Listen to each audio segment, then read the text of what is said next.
ചൊവ്വാഴ്ച ഉച്ചയ്ക്ക് ശേഷം സ്രാവ് കണ്ടിരിക്കും. സ്രാവ് 420 ഉറുപ്പ്യക്ക് സ്രാവ് കൊടുത്തിട്ടോ. 420 ഉറുപ്പ്യക്ക് ചൊവ്വാഴ്ച ഉച്ചയ്ക്ക് ശേഷം എല്ലാ ഐറ്റംസും ഉണ്ട് കേട്ടോ.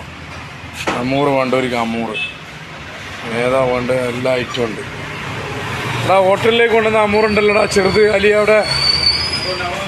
അതിവിടെ കൊണ്ടേക്ക് ഹോട്ടലിലേക്ക് കൊടുക്കാണ്ട് എല്ലാ ഐറ്റം ഉണ്ട് കേട്ടോ. കരിമീൻ 160 ഉറുപ്പ്യക്ക് ഉച്ചയ്ക്ക് ശേഷം. തെരണ്ടി കൊണ്ടിരിക്കും, തെരണ്ടി കാക്ക തെരണ്ടി ചൊവ്വാഴ്ച ഉച്ചയ്ക്ക് ശേഷം എല്ലാ ഐറ്റം ഉണ്ട്. കരിമീൻ, ഏട്ട, ചെമ്മീൻ, കൂടി ചെമ്മീൻ ഒരു പീസ് കൂടി കൂടി. കണ്ണനയില 160 ഉറുപ്പ്യ. ഒരു കിലോ കണക്കിന് 3 പോരെ? 3 കിലോട്.